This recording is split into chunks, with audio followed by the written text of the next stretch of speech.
The mechanical man will be more than that. More than just a hired hand. Can't you see what this will mean to the world? He'll relieve men from dangerous jobs in all lines of hazardous work. There'll be no more deaths from cave-ins and mines. No losses from construction men falling to their deaths from skyscrapers. He'll take his place in these and many other positions where men lose their lives daily. Why, carefully directed, he'll be the greatest insurance to world peace that has yet been thought of. No. I haven't invented this man to abuse as a handyman around the house. Of course, I didn't mean that. No, Madge. The mechanical man will be the answer to our future national security. I'll build thousands of them. Can you see an aggressive country attacking any country which has an army of steel men who can't be killed? But, Dr. Morton, I thought you were interested in this purely from the scientific point of view. And I am. But if I can give the world more, I'll not stop there. Now, Frank, don't get excited. Believe me, my friends, I am not unduly excited. But the prospect of what we are about to create here is tremendous. I can't help being carried away. Why don't you try him out, Pop? You're right, Barry.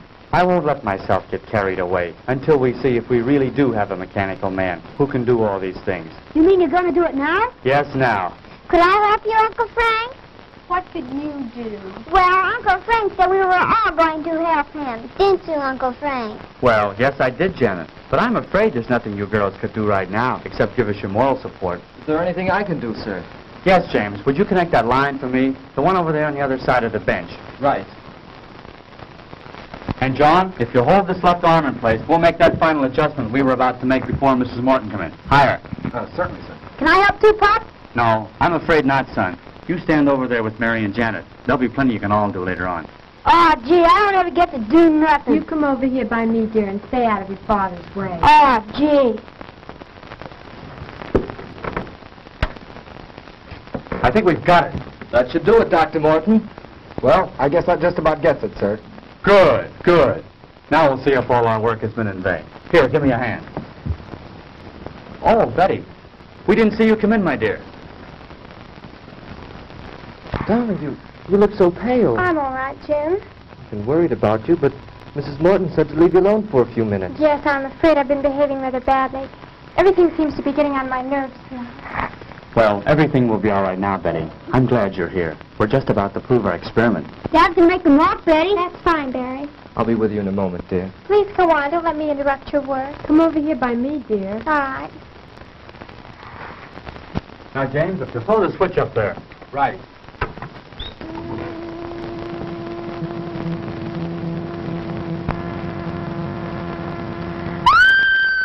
Quick, James, the switch.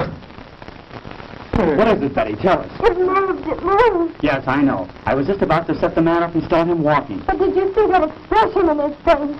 No, I don't know what you're talking about. There's no expression in his face, Betty. He's just a mechanical man. But he looked at me. I swear he was staring at me.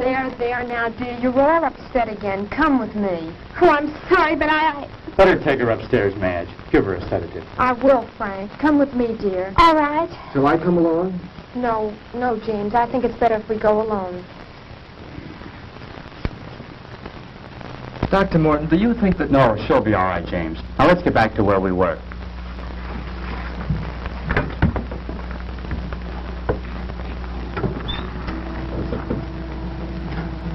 Hey, Poppy, move! I believe it's working, Dr. Morton. Oh, Frank, he does move. He does.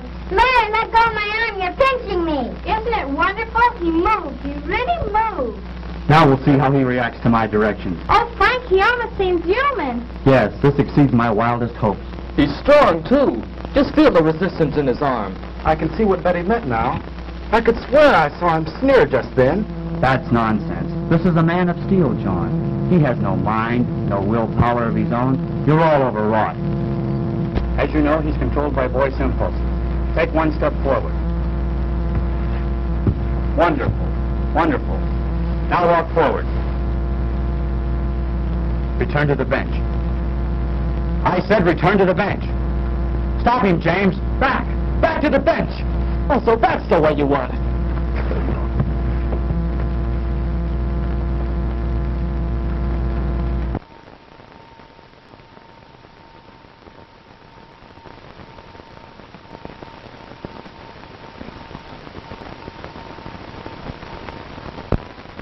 is he? Just seems to have had the wind knocked out of him. What was that? It sounded like Betty. You take care of James. I'll go see.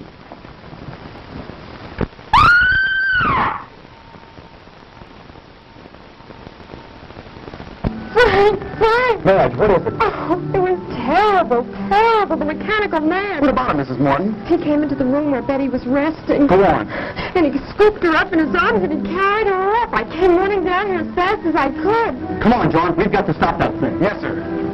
Oh.